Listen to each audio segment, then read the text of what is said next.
Hello प्यारे विद्यार्थी, एक बार फिर से आपका बेंजीन 16 में हार्दिक अभिनंदन है। तो प्यारे विद्यार्थी, आज हम आप लोगों के लिए 10th क्लास वाले बच्चों के लिए लेकर आए हैं ये क्लास, और महत्वपूर्ण क्लास है परीक्षा की दृष्टि से, क्योंकि 2024 के पेपर में ही पूछी गई थी ये क्लास। इसमें जो सा मैं टॉपिक लेकर आया हूँ 2024 में ही पूछा गया था। क्या है टॉपिक? आज है प्लास्टर ऑफ पेरिस। टॉपिक का नाम है क्या? Plaster of Paris. बहुत ही महत्वपूर्ण है परीक्षा की दृष्टि से। तो प्यारे विद्यार्थियों, देखिएगा क्या पढ़ाएंगे। आज पढ़ाएंगे हम 10th क्लास वाले बच्चों के लिए प्लास्टर ऑफ पेरिस। ठीक है।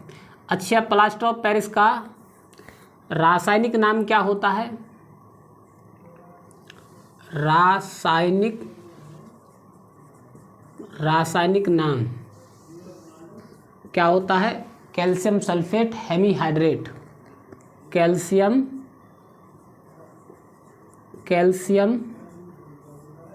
Sulphate hemihydrate. Calcium sulphate hemihydrate. बात आई समझ में? ये है इसका क्या? आईयूपैक नहीं, सॉरी, रासायनिक नाम है। ठीक है। इसका क्या नाम है? ये रासायनिक नाम है। क्या है? रासायनिक नाम। और सामान्य नाम क्या होता है इसका? सामान्य नाम क्या होता है? Plaster of Paris. क्या नाम होता है इसका? Plaster of Paris. बात आई समझ में? Plaster of Paris. इसको शॉर्ट में क्या बोलते हैं? POP। पी से क्या? प्लास्टर, ओ से क्या? ऑफ, और पी से क्या? पेरिस। Plaster of Paris. ये महत्वपूर्ण है भाई। इसका अणुभार कितना होता है?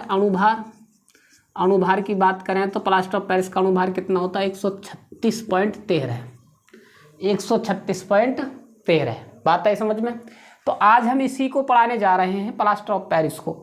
बहुत ही ज़्यादा महत्वपूर्ण है ये। इसका सूत्र क्या होता है? इसका सूत्र मैं लिख रहा हूँ यहाँ पर, CaSO4 × 1/2 H2O। एक तो ये होता है, और दूसरा क्या होता है प्यारे विद्यार्थियों? CaSO4 का होल ट्वाइस और H2O। एक ये होता है सूत्र। ठीक है। इसके दो सूत्र होते हैं, CaSO4 × 1/2 H2O, और दूसरा क्या होता है? CaSO4 का होल ट्वाइस × H2O। बात आई समझ में? ये होता। अब ये बहुत ही महत्वपूर्ण है। अब देखिएगा इसका बनाने की विधि। क्या बनाने की विधि? इसको कैसे बनाते हैं? हेडिंग डालिएगा, क्या? बनाने की विधि। ठीक है। बनाने की विधि। ठीक। अब देखिएगा कैसे बनाएंगे। इसमें है कैसे बनाएंगे हम प्लास्टर ऑफ पेरिस को। प्लास्टर ऑफ पेरिस को जिप्सम से बनाते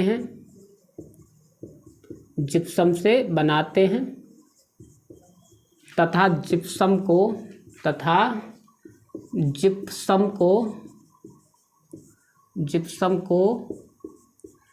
373 डिग्री केल्विन पर गर्म करते हैं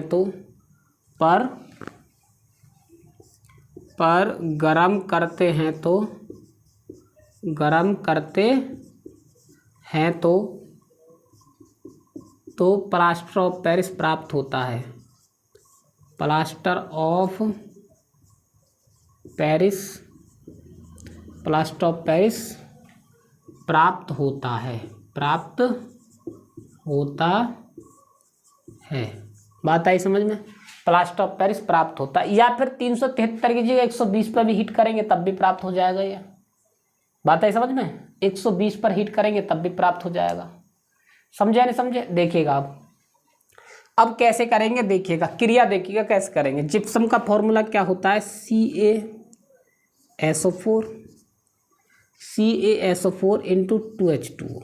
ये होता है जिप्सम का फॉर्मूला। ठीक। अगर हम इसको क्या करेंगे? इसको करेंगे क्या? 373 डिग्री केल्विन पर हीट करेंगे तो कैसे प्राप्त होगा वो देखिएगा। कैसे प्राप्त होगा, यहाँ से हम क्या करेंगे, यहाँ से कर देंगे क्या, CaSO4 इंटू 1/2H2O प्लस के क्या निकलेगा, एक सही 1/2H2O निकल जाएगा, या फिर क्या 3/2 H2O, 3 एकम 3 और एक, मतलब ये 2 थे, 2 में से आधा तो ये निकल गया। अब क्या रहेगा, आधा जब निकल गया तो क्या रहेगा, 3/2 ही तो पार्ट रहेगा, तो 3/2 पार्ट ही रहेगा, यानी कि 1.5 पार्ट ही तो होगा भाई। आधा 2 में से आधा निकलेगा, 1.5 तो बचा। अब 1.5 को इस प्रकार लिख सकते हैं, इस प्रकार लिख सकते हैं। तो ये क्या हो गया, ये आपका प्राप्त हो गया पॉप, क्या POP, और ये क्या है, जिप्सम, ये क्या है, जिप्सम। बात आई समझ में, इस प्रकार प्राप्त करते हैं जिप्सम से। आगे देखिएगा, अगर आप लोग ऐसे भी कर सकते हैं इसको प्राप्त, आप लोग इस विधि से भी कर सकते हैं, किससे, CaSO4 इंटू 2H2O और 120 डिग्री सेल्सियस पर इसको हीट कर दो, तो CaSO4 का whole twice into H2O plus के 3H2O, और यहाँ से 2 से मल्टीप्लाई कर दो, यहाँ पर किससे, 2 से मल्टीप्लाई कर दो। लो जी, हो गई, क्या हो गई, जिप्सम प्राप्त हो गई। यहाँ पर ये 2 आ जाएगा, क्योंकि 1 अणु 2 दूनी 4, 4 में से 3 बिल्कुल 3 ही आएगा, 3 दूनी 6। बात आई समझ में, इस प्रकार हो जाएगा। ये भी क्या है, हमारा प्लास्टर ऑफ पेरिस ही है। मैंने ऊपर सूत्र लिखा है कि 2 सूत्र होते हैं इसके, एक ये होता है, एक ये होता है। बात आई समझ में। तो प्लास्टर ऑफ पेरिस को इस प्रकार बनाते हैं। बात आई समझ में। अब सामान्य सूत्र, प्लास्टर ऑफ पेरिस का सामान्य सूत्र क्या, मतलब सामान्य गुण, ठीक है। और सामान्य गुण होते हैं 2 प्रकार के, भौतिक गुण और रासायनिक गुण। फिर उसके बाद करवाएंगे इसके उपयोग, क्या करवाएंगे, फिर उसके बाद इसके करवाएंगे उपयोग। तो देखिएगा प्यारे विद्यार्थियों, इसको आप नोट कीजिएगा, ठीक है। इसको नोट कर लेना, आप लोग स्क्रीनशॉट ले लेना और आराम से नोट करना, ठीक है। अब देखिएगा,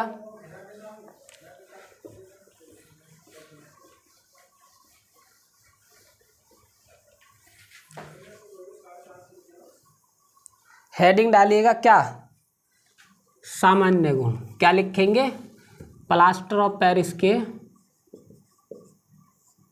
प्लास्टर ऑफ पेरिस के सामान्य गुण, प्लास्टर ऑफ पेरिस के सामान्य गुण, ठीक है। और सामान्य गुण 2 प्रकार के होते हैं, एक तो भौतिक गुण, एक रासायनिक गुण। तो नंबर 1 डालिएगा, नंबर 1 भौतिक गुण, भौतिक गुण, ठीक है। Physical properties, physical properties. बात आई समझ में। अब प्यारे विद्यार्थी एक बात सुनिएगा, भौतिक गुण होता क्या है। अच्छा, भौतिक गुण का मतलब होता है कि उसका पहनाव कैसा, रंग रूप कैसा, यानी कि यह है सफ़ेद क्रिस्टलीय ठोस पदार्थ है। इसका गलनांक, गलनांक जानते हैं, जितने डिग्री सेल्सियस पर गलेगा। क्वथनांक किसको कहते हैं, जितनी डिग्री सेल्सियस पर उबलेगा उसको गलनांक, क्वथनांक बोलते हैं, ठीक है। और ये जल में घुलनशील है या अघुलनशील है, ये चीज़ बताना, ठीक है। इसका कलर कैसा है, रंग रूप मैंने बोला था अभी। तो ये सब चीज़ जो होते हैं वो होते हैं क्या, भौतिक गुण। और रासायनिक गुण क्या होते हैं, ये किसके साथ क्या क्रिया करती है। तो रासायनिक गुण तो हम बाद में पढ़ाएंगे, अभी तो भौतिक गुण है। भौतिक गुण में देखिएगा तो नंबर 1 में है, नंबर 1 है प्लास्टर ऑफ पेरिस, सफ़ेद क्रिस्टलीय ठोस पदार्थ है। Plaster of Paris, plaster of Paris, Paris सफ़ेद, सफ़ेद रंग का, सफ़ेद रंग का पाउडर के समान, पाउडर के समान होता है, होता है। नंबर 2, नंबर 2 क्या होता है, यह जल में, यह जल में अघुलनशील है, जल में अघुलनशील, यह जल में अघुलनशील होता है, अघुलनशील होता है। बात आई समझ में, यह जल में अघुलनशील होता है। समझे नहीं समझे, प्लास्टर ऑफ पेरिस जो है, प्लास्टर ऑफ पेरिस सफ़ेद रंग का पाउडर के समान होता है, सफ़ेद रंग के पाउडर के समान होता है। ठीक है, सफ़ेद रंग, प्लास्टर ऑफ पेरिस सफ़ेद रंग के पाउडर के समान होता है। नंबर 2 क्या है, यह जल में अघुलनशील होता है। क्या लिखेंगे, यह जल में अघुलनशील होता है। बात आई समझ में। यही इसके होते हैं, क्या होते हैं इसके भौतिक गुण होते हैं, या फिर इनका गलनांक उच्च होता है। आप नंबर 3 लिख सकते हो कि प्लास्टर ऑफ पेरिस का गलनांक, प्लास्टर ऑफ पेरिस का गलनांक उच्च होता है। बात आई समझ में। प्लास्टर ऑफ पेरिस का गलनांक क्या होता है, उच्च होता है। बात आई समझ में। ये होते हैं इसके भौतिक गुण। अब देखिएगा रासायनिक गुण, क्या हेडिंग डालिएगा, रासायनिक गुण। ठीक, नंबर 2 हेडिंग डालिएगा रासायनिक गुण। ठीक है, नंबर 2 हेडिंग डालिएगा रासायनिक गुण। नंबर 2 रासायनिक गुण। ठीक है, रासायनिक गुण। तो रासायनिक गुण में नंबर 1 लिखेंगे ऊष्मा का प्रभाव, यानी गर्म करते हैं तो क्या होता है प्लास्टर ऑफ पेरिस को, या फिर जो जल के साथ क्रिया। नंबर 1 क्या लिखेंगे, नंबर 1 है जल के साथ क्रिया, जल के साथ क्रिया। बात आई समझ में। तो क्या करेंगे, प्लास्टर ऑफ पेरिस जल के साथ क्रिया करके क्या लिखेंगे, प्लास्टर ऑफ पेरिस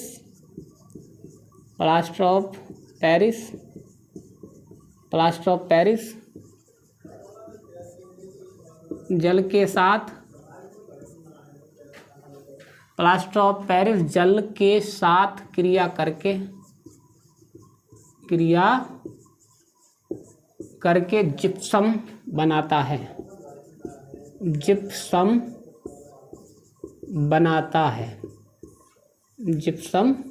बनाता है। ठीक है, तो देखिएगा कैसे बनाएगा। ये क्या है, CaSO4 plaster of Paris 1/2 H2O। ठीक है जी। अब जब इसकी क्रिया हम क्या करवाएंगे, 3/2 H2O के साथ करवाएंगे क्रिया, तो प्यारे विद्यार्थी क्या बन जाएगा, ये तो जिप्सम ही बन गया, CaSO4 × 2H2O। क्या बन गया, ये क्या आपका जल, ये जल के अणु है 1.5 अणु, और ये क्या है आपका, ये है आपका पॉप, क्या है प्लास्टर ऑफ पेरिस।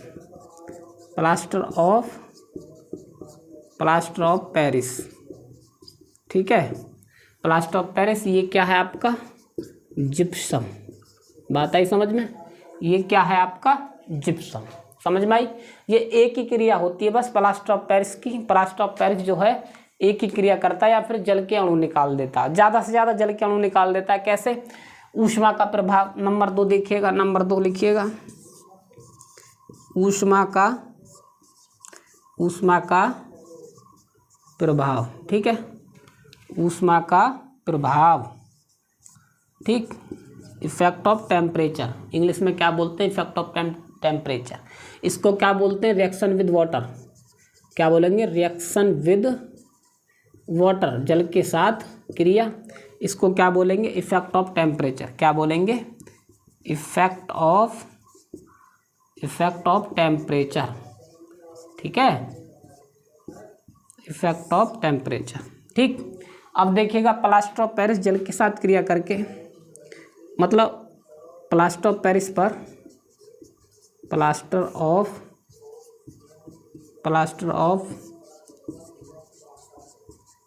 पेरिस पर जब ऊष्मा का प्रभाव पड़ता है, जब ऊष्मा का प्रभाव पड़ता है तो वह जल के अणुओं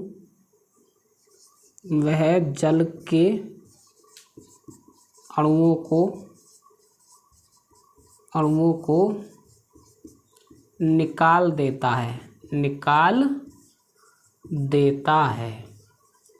बात आई समझ में, जल के अणुओं को निकाल देता है। जब हम क्रिया कराते हैं तो जल के अणु इससे निकल जाते हैं। अब कैसे निकलते हैं वो देखिएगा। हीट कराएंगे तो इसको हम CaSO4 इंटू 1/2H2O, ठीक है। यहाँ पर चिन्ह लगाइएगा इस प्रकार हीट का। क्या ये हीट का चिन्ह? तो कैसे निकालेगा? CaSO4 प्लस के 1/2H2O, इस प्रकार, ठीक है। ये क्या आपकी POP क्या है? ये मेरे प्यारे छात्र छात्राएं, ये है POP और ये क्या है? Calcium sulphate. ये क्या है? Calcium sulphate. क्या है? Calcium sulphate. और ये क्या है? जल के अणु। क्या है ये? जल के अणु। बात आई समझ में? बात समझे नहीं समझे? इसके दो ही होते हैं रासायनिक गुण। क्या होते हैं? केवल दो ही रासायनिक गुण होते हैं। आगे देखिएगा इसके उपयोग। क्या लिखेंगे? हेडिंग डालिएगा आप लोग प्लास्टर ऑफ पेरिस के उपयोग, ठीक है। आप लोग हेडिंग डालिएगा प्लास्टर ऑफ पेरिस के उपयोग, ठीक। स्क्रीनशॉट ले लेना या फिर वीडियो को पॉज करके रोक कर तब आप लोग नोट कर लेना इसको। देखिए, पढ़ने का फ़ायदा तब है आप लोगों के लिए हमारे चैनल से कि जितनी मैं आप लोगों के लिए क्लास दे रहा हूँ यानी वीडियो बना रहा हूँ, आप लोग उनका ईमानदारी से नोट्स बनाते हुए चलिएगा। और तब पेपर से नोट्स बनाने के बाद फिर 1 घंटा बाद मेरी वीडियो के देखने के बाद 1 घंटा बाद उसको पढ़िएगा। रोज़ कंटिन्यू याद कीजिएगा। बात आई समझ में? तो आप लोग याद क्या करेंगे? जैसे कि एक मैं वाक्य बोलकर बताता हूँ आप लोगों के कि कल की तैयारी आज की तरह करो, कल की तैयारी आज की तरह करो और अपनी तुलना कबूतर से नहीं बाज से करो। तो प्यारे विद्यार्थियों, ये मत सोचिएगा कि हमारे एग्ज़ाम जनवरी या फरवरी में होने वाले हैं।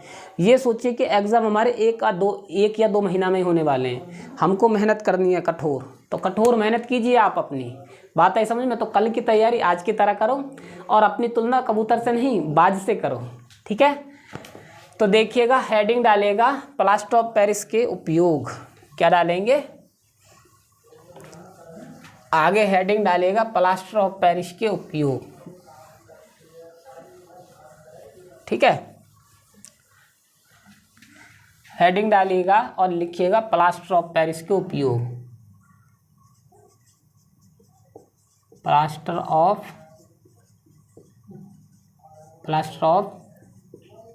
पेरिस के प्लास्टर ऑफ पेरिस के उपयोग, ठीक है।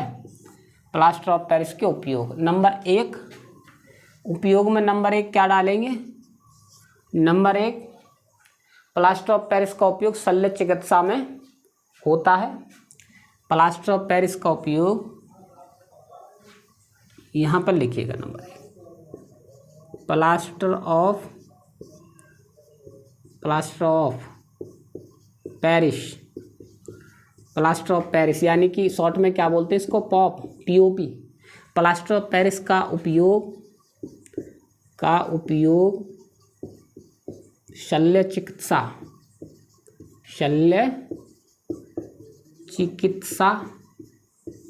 में टूटी हड्डी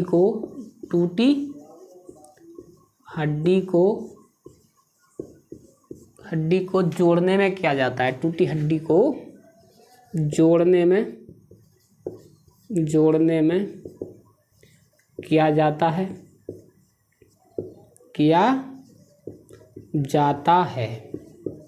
बात आई समझ में?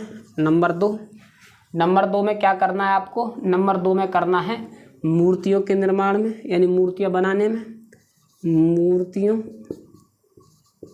मूर्तियों के बनाने में, मूर्तियों के बनाने में। नंबर 3, खिलौनों के बनाने में। क्या? खिलौनों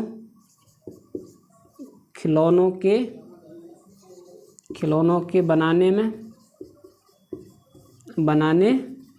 बात आई समझ में? नंबर 4 में क्या लिखना है आपको? नंबर 4 में क्या लिखना है मेरे प्यारे विद्यार्थियों? नंबर 4 में लिखना है आपको कि दीवारों को चिकना करने में। क्या? दीवारों को चिकना करने में, चिकना करने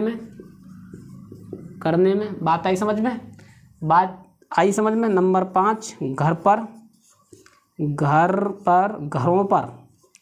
घरों पर सफ़ेदी या फिर घर पर सफ़ेद, या बात एक ही, दीवारों को चिकना करने में, ये एक ही पॉइंट है। क्या है ये? एक ही पॉइंट है, बात एक ही है। बात है समझ में। तो अब देखिएगा प्लास्टर ऑफ पेरिस का उपयोग किसमें सबसे ज़्यादा महत्वपूर्ण है? शल्य चिकित्सा में। टूटी हड्डी को जोड़ने में क्या जाता है? जब बाजू टूट जाती है, आपकी क्यों, किसी की टूट जाती है, आपकी क्यों टूटे भाई?